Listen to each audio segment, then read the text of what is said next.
Papers शुरू हो चुके थे और वो सिर्फ पेपर्स देने ही जाया करती। घर में होती तो इसका सारा वक्त पढ़ाई में गुजरता। इस दिन के बाद से इसने ज़हन में मंसूरा बेगम की बातें कुछ इस तरह से बिठा ली थी कि इसने तैयार कर लिया था कि अब वो कभी इस बारे में नहीं सोचेगी और जमील साहब को मौका नहीं देगी कि बाप बेटी में महाज आराई हो। दिन मसरूफ़ से गुजरते चले जा रहे थे और इसके दिल में जो एक कोंपल फूटती थी वो वक्त गुजरने के साथ साथ दम तोड़ती जा रही थी। एक दिन भी वो किसी काम से मार्केट गई थी कि दुकान से बाहर निकली तो एक लड़के ने इसका रास्ता रोक लिया। बात सुने प्लीज़, मैं आपको काफ़ी देर से यहाँ देख रहा हूँ। आप बुरा मत बनाइएगा लेकिन मुझे आपसे कुछ बात करनी है। वो लड़का नहायत शाइस्ता लहजे में बोला तो एकदम से घबरा सी गई। कासिम वाले वाक़े के बाद इसे एक डर सा लगने लगा।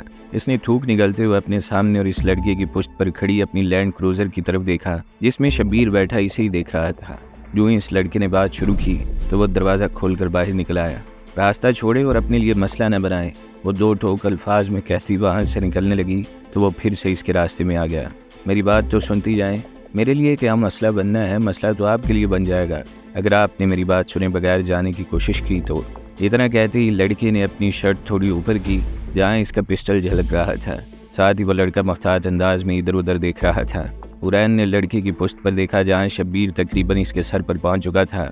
तुम मुझे पिस्तौल दिखाकर क्या साबित करना चाहते हो कि मैं तुमसे डर जाऊंगी? वो शब्बीर को सुनाने के लिए ज़रा ऊंची आवाज़ में बोली ताकि वो बरवकत होशियार हो जाए, और हुआ भी ऐसा ही। शब्बीर ने घाट घाट का पानी पिया हुआ था और बीसियों बार ऐसे मौके इसकी ज़िंदगी में आ चुके थे।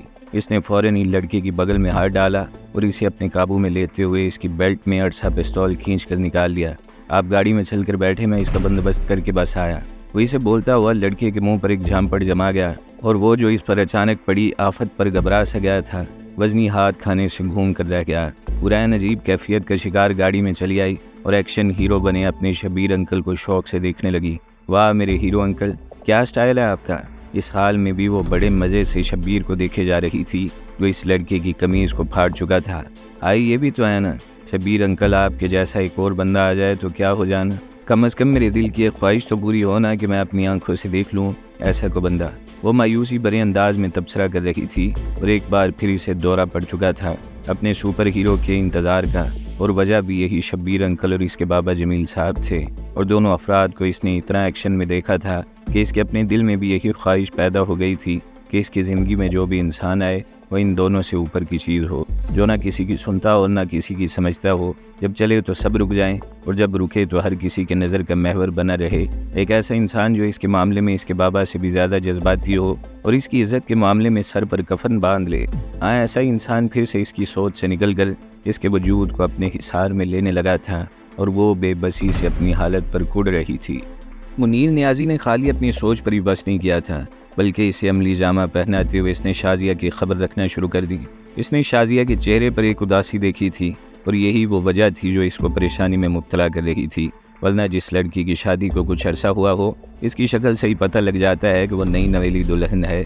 वो धुंध में लिपटी एक सुबह थी, रात हुई बारिश से सड़कें भी अभी तक गीली थी और अभी आमदोरफ्त शुरू नहीं हुई थी। वो चादर लपेटे गली के मोड़ पर अपनी मोटरसाइकिल पर बैठा गहरी सोच में गुम था। अचानक इसे मोटरसाइकिल की जानी पहचानी आवाज़ सुनाई दी तो इसने जल्दी से किक लगाई और इसे तैयार हालत में खड़ा कर दिया।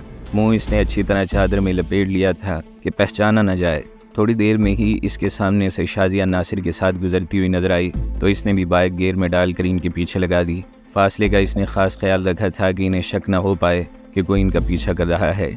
दूर से ही देखा जा सकता था कि शाजिया का मूड बुरी तरह बिगड़ा हुआ है। इसे ये नहीं मालूम था कि इसका मूड बिगड़ने की असल वजह वो खुद है, वरना इसने खुशी के आलम में बाइक कहीं ठोक देनी थी।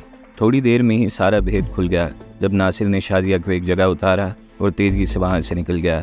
वो कितनी देर इस इमारत के सामने खड़ा रहा और फिर कुछ सोचते हुए वहाँ से पलट आया।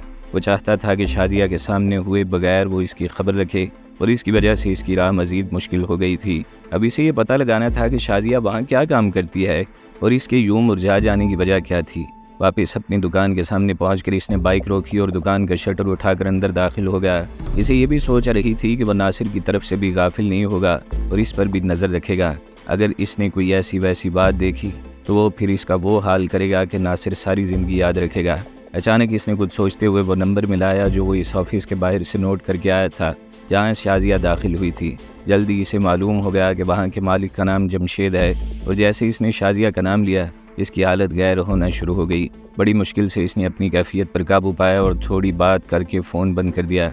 इसे इतना तो पता चल गया कि दिन के वक्त शाजिया वहाँ के लिए होती है और इससे आसानी से मिला जा सकता है, लेकिन वो इस कमबख्त दिल को कैसे समझाता जिसने इसके सामने न जाने की कसम खा ली थी, वरना तो इस जैसे बंदे के लिए ये कोई मसला नहीं था। सर पकड़ कर बैठा वो सोचता रहा और जितना वो सोचे जा रहा था इतना इसका दिमाग माऊफ होता जा रहा था।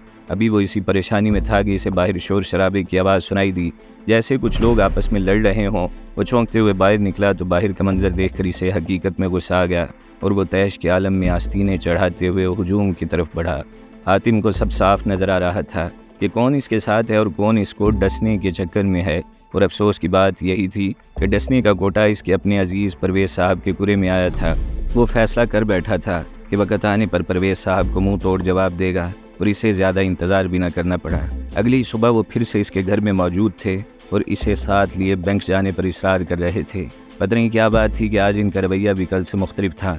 घाघ आदमी थे, इसलिए इसकी शक्ल देखकर ही समझ गए थे कि वो इस मामले में दिल से राज़ी नहीं है, इसीलिए अपने साथ एक अदद बंदा भी लेकर आए थे। बज़ाहिर तो इसका तारुफ उन्होंने पटवारी कहकर करवाया था, लेकिन शक्ल से वो किसी बदमाश से कम दिखाई नहीं दे रहा था। ये अपना बंदा है, बस एक बार पैसे दे दे हम दुकान के मालिक को तो फिर सारे मामलात ये देख लेगा। उन्होंने पान की ताज़ा गलोरी मुंह में डालते हुए हाथ अपने सर पर मौजूद बालों से साफ़ किया और इसे गाड़ी में बिठाते हुए बोले, सर जी मैं वो दुकान नहीं लेना चाहता। हातिम मिनमिना कर रह गया। ऐसे मौक़ों पर वैसे ही इसकी हालत पतली हो जाया करती, क्योंकि इसे दुनिया का सबसे मुश्किल काम ही किसी को इनकार करना लगता था। अम्मा क्या बात कर रहे हो मियाँ, मैं ज़ुबान दे चुका हूँ, अब पीछे हटोगे तो मेरी क्या इज़्ज़त रह जाएगी। वो इसे कड़े तेवरों से घूरते हुए बोले तो वो खामोश होकर रह गया। सर जी पैसे मेरे हैं, दुकान मैंने लेनी है और कारोबार भी मैंने करना है, तो इसमें आपकी इज़्ज़त कैसे ख़राब हुई। जब सब कुछ ही मैंने करना है तो दुकान लेने या ना लेने का फ़ैसला भी मुझे ही करना है। वो एकदम से बोला तो पीछे बैठा बंदा अचानक से बोल पड़ा, देखो बाबू अब जो हो चुका है वो हो चुका है, ये परवेज़ साहब की इज़्ज़त का मामला है, कुछ दिन देख ले, अगर ना चली तुझसे ये दुकान तो दोबारा बेच देना, इसमें ऐसी कौन सी परेशानी वाली बात हो गई। इस बंदे ने अपनी बात ख़त्म की तो इस वक्त गाड़ी की रफ्तार मोड़ आ जाने की वजह से काफ़ी आहिस्ता हो चुकी थी। हातिम एकदम से दरवाज़ा खोलकर नीचे उतर आया। इसके अचानक से उतर जाने पर परवेज़ साहब ने भी गाड़ी बीच सड़क में रोक दी और ख़ुद भी बाहर निकल आए। अम्मा क्या करते हो यार, क्यों तमाशा लगा रहे हो, चलो गाड़ी में बैठो। अरे वसीम इसे गाड़ी में बिठाओ यार, इसे कहीं अच्छे माहौल में ले जाकर बात करते हैं। उन्होंने गाड़ी से उतरते वसीम को इशारा किया और इसे बाजू से पकड़कर गाड़ी की तरफ ले जाने लगी। गाड़ी सड़क के दरमियान खड़ी कर देने से ज़रा सी देर में अच्छा खासा मजमा लग गया था। मैं नहीं जाऊँगा, अब जो बात भी करनी है यही होगी, वो उखड़ते हुए बोला। इसी असना में वसीम इसके सर पर पहुँच चुका था। आराम से बात तेरी समझ में नहीं आती, चल शाबाश गाड़ी में बैठ, क्यों सबके सामने अपना तमाशा बनवाएगा। वसीम इसे धकेलते हुए बोला तो वो रूहान सा हो गया। छोड़े मुझे, नहीं जाना मुझे आपके साथ, कोई ज़बरदस्ती नहीं है, मैं कह रहा हूँ छोड़े मुझे। इसकी मीसनी सी आवाज़ इस शोर शराबे में दब कर रह गई। अब ये चलता है कि लगाऊं एक। अब की बार वसीम धाड़ कर बोला तो वो सहम गया और सोच ही रहा था कि कैसे वो इनसे जान छुड़ाए कि भीड़ को चीरता हुआ मुनीर अंदर दाखिल हुआ। क्यों प्यारे, क्या मसला हो गया है, कौन है ये माँ के लाडले और क्यों तेरे को ले जाना चाह रहे हैं। मुनीर ने आते ही कोई सवाल कर डाले। मुनीर को देखकर इसकी आंखें नम हो गई। मुनीर भाई ये मुझे अपने साथ ज़बरदस्ती लेकर जा रहे हैं। इनका इतना बोलना था कि मुनीर एक शेर की तरह ललकारते हुए वसीम पर पल पड़ा, जिसने हातिम को कॉलर से पकड़ा हुआ था। तेरी तो साले, अपने मोहल्ले में आकर अपने छोटे भाई पर हाथ डाला तूने। साथ ही इसने अपना 2.5 किलो का हाथ वसीम के मुंह पर जड़ दिया। वो इस हमले के लिए ज़हनी तौर पर तैयार नहीं था, इसलिए लड़खड़ा गया और हातिम को छोड़ते हुए दीवार का सहारा लिया। अभी तुझे पता नहीं है कि मैं कौन हूँ और ये कौन सा इलाका है जहाँ तू वारदात करने चला आया। मुनीर इसे एक और हाथ जड़ते हुए चिल्लाया तो वसीम मजीद बौखला गया। अभी तू क्या खड़ा देख रहा है, इधर आओ, लगा साले को जितनी लगानी है, बाद में न कहियो कि तुझे मौका न मिला। मुनीर ने गुस्से के आलम में हातिम को पास बुलाते हुए कहा। हातिम मजीद सहम गया और डरते डरते मुनीर के पास आया। बस करे मुनीर भाई, अच्छा खासा तमाशा लग गया है, जाने दे इन्हें। हातिम परवेज़ साहब की तरफ देखकर बोला, जो सहम कर दीवार से लगे खड़े थे। अबे जितना मारना है आज ही मार ले इन्हें, बाद में तेरे मुंह से एक लफ्ज़ न सुनूं। मुनीर इसके रवैये पर मजीद छिड़ते हुए बोला तो हातिम ने इसे बाजू से पकड़कर छुड़ाना चाहा। प्लीज़ मुनीर भाई, जाने दो ना इन्हें, मेरी बात मान लो। इसका इतना कहना था कि मुनीर ने वसीम को एक झटके से छोड़ दिया और गाड़ी की तरफ धक्का देते हुए इसकी तशरीफ़ पर एक लात मजीद जड़ दी। आइंदा इधर आए हो तो ध्यान रखियो कि इधर मुनीर भी रहता है, अब की बार मैं तेरा कोई लिहाज नहीं करूँगा। मुनीर इसे धमकाते हुए बोला, जो चुपचाप गाड़ी में बैठ चुका था। इसके बैठते ही परवेज साहब गाड़ी को तेज़ी से वहाँ से निकाल कर ले गए। तो ज़रा चल मेरे साथ। मुनीर ने इसे बाजू से पकड़ा और अपने साथ लिए अपनी दुकान की तरफ चल पड़ा। हातिम खामोशी से इसके साथ घिसटता हुआ चला जा रहा था। अपने प्रॉपर्टी के दफ्तर में लाकर मुनीर ने इसे सोफे पर बिठाया और ख़ुद इसके सामने कुर्सी रखकर बैठते हुए इसे घूरने लगा। हातिम को चिढ़ हो रही थी इसे यूं देखने पर, लेकिन इसने खामोश रहने में ही आफियत जानी थी। इसको जमशेद के ऑफिस में काम करते हुए महीना होने को आया था। आज या कल में इसे तनख्वाह मिल जानी थी, इसलिए इसे थोड़ा इत्मीनान था कि चलो अपना खर्चा तो वो पूरा कर सकेगी। पहले दिन के बाद से इसने नासिर से कुछ कहना सुनना छोड़ दिया था। जब वो इसकी सुनता ही नहीं था तो कुछ कहने का कोई फ़ायदा नहीं था। इसे एक महीने में मुतअद्दिद बार इसे कड़े इम्तिहान से गुजरना पड़ा था, लेकिन वो क्या कर सकती थी। शाम को जमशेद आया तो इसने सुकून का सांस लिया और सारी चीज़ें इसे बताकर खुद नासिर का इंतज़ार करने लगी। आज बहुत जल्दी में लग रही हो, अब खैरियत तो है ना? जमशेद ने इसे देखते हुए पूछा तो वह बस मुस्कुरा कर रह गई। कुछ नहीं सर, बस आज दिल नहीं लग रहा है यहाँ। जी चाह रहा है घर जाऊँ और 1-2 दिन अपनी आपी की तरफ गुजार कराऊँ। वो दिल की बात जुबान पर लाई तो जमशेद हंस पड़ा। ओहो, तो ये बात है, हमारी शाजिया का भी यहाँ दिल नहीं लगता। वो उठकर इसके पास चला आया और जेब से एक लिफाफा निकाल कर इसके सामने कर दिया। ये लो, मैंने सोचा आज ही तुम्हें तुम्हारी अमानत दे दूँ। और हाँ, तुमने अभी मेरे साथ एक जगह जाना है। नासिर से मेरी बात हो गई है, इसलिए इसकी फ़िक्र करने की कोई ज़रूरत नहीं है। फिर तुम बेशक कल से छुट्टी कर सकती हो, लेकिन याद रखना मैं 2 दिन से ज़्यादा की इजाज़त नहीं दूंगा तुम्हें। जमशेद इसके हाथ में लिफाफा थमाते हुए बोला तो इसने खामोशी से वो लिफाफा अपने पर्स में डाल लिया। कहाँ जाना है सर, सब खैरियत तो है ना? इसने तशवीश से पूछा तो जमशेद बस मुस्कुरा कर रह गया। पता चल जाएगा जनाब, इतनी भी क्या बेताबी। वो हंसते हुए बोला और इसे साथ लेकर निकल आया। फिर वो इसीलिए एक बंगले में पहुंचा और हान दिया तो इस महल नुमा घर का बड़ा सा गेट बावर्दी गार्ड ने खोला। वो गाड़ी लिए अंदर दाखिल हुआ और पोर्च में रुककर इसे नीचे उतरने का इशारा किया। फिर वो लोग इसी गार्ड की मुहैयत में चलते हुए अंदर दाखिल हुए और एक पुरतयश अंदाज में सजे ड्राइंग रूम में आ गए। आप तशरीफ़ रखें, मैं साहब को इन्फॉर्म करता हूँ। बावर्दी दरबान ने इन्हें ताज़ीम देते हुए बैठने का बोला और ख़ुद दरवाजे में गायब हो गया। देखो, जो बात मैं करूँ तुमने बीच में नहीं बोलना। अगर मेरा काम बन गया तो हम दोनों के बारे न्यारे हो जाएंगे। जमशेद इसे समझाते हुए बोला तो इसे अजीब से डर का एहसास हुआ। इसका दिल गवाही दे रहा था कि वह मज़ीद फंसती जा रही है। थोड़ी देर ही गुजरी होगी कि एक अधेड़ उम्र शख्स अंदर दाखिल हुआ। उम्र इसकी को लगभग 50 के करीब होगी, लेकिन सेहत काबिल रश्क थी। गोरा रंग और सर पर बालों की तादाद उम्र के इस हिस्से में काफ़ी कम रह गई थी, लेकिन मजमूई तौर पर वो एक स्मार्ट आदमी था। जमशेद ने उठकर इससे सलाम दुआ की तो वह साफ पता चल रहा था कि वो कोई तोप चीज़ है जिससे जमशेद बहुत अदब से बात कर रहा था। इसने भी पुरतबाक अंदाज में जमशेद से हाथ मिलाया और एक गहरी नज़र इस पर भी डाली, लेकिन बोला कुछ नहीं। फिर इन्हें बैठने का इशारा करता हुआ ख़ुद भी इनके सामने रखे सोफ़े पर क्रोफर से बैठ गया। कबीर साहब, ये मेरी सेक्रेटरी शाजिया है जिनके बारे में आपसे बात हुई थी। जमशेद इस बंदे को मुखातिब करते हुए शाजिया की तरफ इशारा करते हुए बोला। कबीर ने सताइशी नज़रों से शाजिया को देखा और सर हिलाकर जमशेद की बात की तायीद की। कब तक वक़्त निकाल लेंगे फिर? कबीर ने जमशेद से पूछा तो वह मुस्कुरा दिया। सर, अब आपके लिए तो ऐसी कोई शर्त नहीं, बेशक आज से ही रख लें इन्हें। जमशेद फिदवियाना अंदाज में बोला तो कबीर ने हाथ उठाकर इसे मना कर दिया। नहीं, अभी नहीं, मुझे काम से यूके जाना है। 1 हफ्ते तक मेरी वापसी होगी तो फिर इसके बाद से ही। असल में दिमाग बिल्कुल टेंशन फ्री हो तो फिर सब कुछ अच्छा लगता है। वो शाजिया की तरफ देखते हुए बोला तो वह मुस्कुराने की कोशिश करने लगी, लेकिन मुस्कुरा न सकी। इसे किसी मुसीबत में फंस जाने का भरपूर गुमान हो रहा था और जब भी इसकी ऐसी हालत होती कोई ना कोई परेशानी लाजमी आती थी। ठीक है सर, जब आपकी वापसी हो तो मुझे इत्तला भिजवा दीजिएगा, मैं नहीं लेकर हाजिर हो जाऊँगा। जमशेद ने बात मुकम्मल की तो चाय और दीगर लवाजमात आ गए। जमशेद ने इसे चाय बनाने और सर्विंग करने का बोला तो वो खामोशी से उठकर इसके हुक्म की तामील करने लगी। कबीर इसे बहुत गौर से देख रहा था और वह मज़ीद नर्वस हो रही थी। फिर इसे चाय देने के बाद भी वो वक्फे से इसे ही देखता रहा और वह नज़रें चुराती रही। जमशेद साहब, आपकी सेक्रेटरी तो बहुत ही शर्मीली सी है, क्या ये चल पाएंगी? कबीर ने जमशेद को मुखातिब करते हुए कहा तो वह हंसने लगा। सर जी, मैंने बहुत सोच समझ कर इनकी आपसे बात की है, यकीनन आप अच्छा महसूस करेंगे। वो मायने खेज़ लहजे में बोला तो कबीर हंस पड़ा। हा, अच्छा चले देखते हैं फिर। चाय ख़त्म हो चुकी थी तो कबीर भी उठ खड़ा हुआ, जो इस बात का इशारा था कि मीटिंग बर्खास्त हुई। जमशेद भी इसे लेकर खामोशी से बाहर निकल आया और गाड़ी में बिठा कर वापसी की राह ली। पुरैन आजकल फारिग थी क्योंकि पेपर्स ख़त्म हो चुके थे और कुछ ही दिनों में नई क्लासेस शुरू हो जानी थी। अपने घर के बाग में बैठी वो सोच रही थी कि आने वाला वक्त इसे क्या दिखाता है। क्या वो भी अपनी माँ मंसूरा बेगम की तरह घरदारी में ही फंस कर रह जाएगी या इसकी अपनी भी कोई ज़िंदगी होगी। वो अक्सर मंसूरा बेगम को घर के कामों में उलझा हुआ देखती तो इसे इस बात का एहसास शिद्दत से होता कि इसके बाबा ने इसकी माँ को बस घर तक महदूद कर रखा है। जमील साहब और सुलेमान बाहर जो भी करें, लेकिन घर की औरतों पर एक हद से ज़्यादा एतमाद नहीं किया जाता। ये तो वो थी जिसने ज़िद करके अपनी गाड़ी भी ले ली थी, वरना तो सुलेमान इस बात के भी हक में न था कि वो यूँ आज़ादाना घूमे फिरे। लेकिन इसे जमील साहब की हिमायत हासिल थी, जो अपनी बेटी पर जान निछावर करते थे। मंसूरा बेगम जमील साहब के मामलात में एक हद से ज़्यादा नहीं बोल सकती थी, जबकि वो डंके की चोट पर अपनी सारी बातें मनवा जाती थी। हत्ता कि जमील साहब के कारोबारी मामलात में भी टांग अड़ा दिया करती।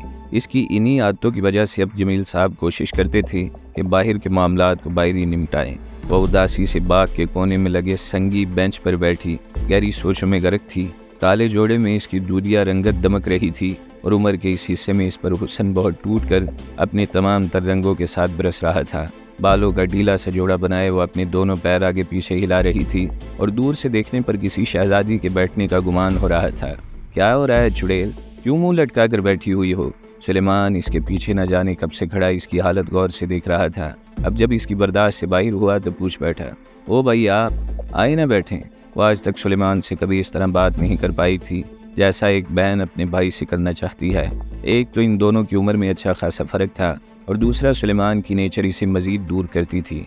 हाँ बैठता हूँ ना, वैसे भी मुझे एक काम था तुमसे, अगर कर दो तो तुम्हारी मेहरबानी, वरना मुझे कोई फ़र्क नहीं पड़ेगा। वो अपनी रोबदार लहजे में बोला तो अपने लंबे चौड़े भाई को देखने लगी। जी भाई बोले ना, क्या बात है?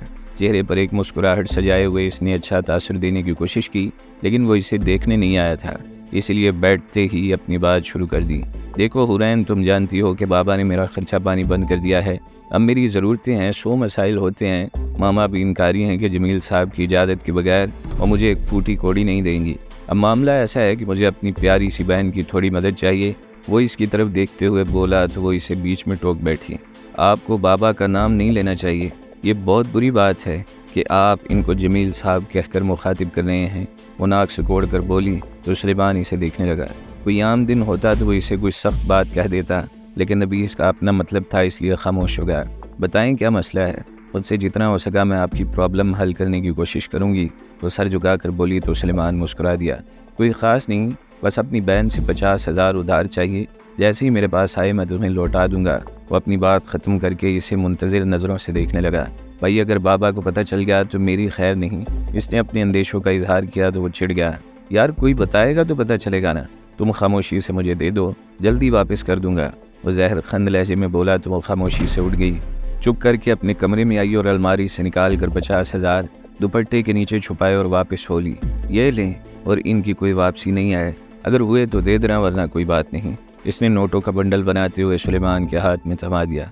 वो थैंक यू सो मच मेरी प्यारी बहन, खुश रहो। वो खुशी से बोलता फ़ौरन वहाँ से निकलता गया और वो जो कुछ और भी कहने जा रही थी अपना मुंह खोले खड़ी से देखती रही। कैसा इंसान था इसका भाई, आज तक एक पैसा बहन के हाथ पर नहीं रखा था और अब उल्टा उससे ले रहा था। अब तक जब भी हुरैन की सालगिरह मनाई गई तो वाहिद सुलेमान था जिसने आज तक इसे कुछ भी नहीं दिया था। पता नहीं क्या बात थी, लेकिन हुरैन महसूस करती थी कि जमील साहब को इसे इतना प्यार देना सुलेमान को एक आंख नहीं बात था, इसलिए वो इसके हर काम में टांग अड़ाता आया था। एक सर्द आप भरती दोबारा से बेंच पर बैठ गई। इसका सारा मूड जो पहले से उदास था अब मज़ीद ख़राब हो चुका था। या अल्लाह जी, ये मैं कैसे रिश्तों में फंसी हुई हूँ? सब कुछ होते हुए भी क्यों मेरा अंदर इतना खाली है? क्या मेरी किस्मत ऐसी ही रहेगी या मुझे भी सुकून का सांस लेना नसीब होगा? वो कुड़ते हुए अपना मुंह आसमान की जानिब उठाकर न जाने क्या शिकवे करने लगी। इसे नहीं मालूम था कि इसके तमाम शिकवों का जवाब जल्द ही आने वाला है।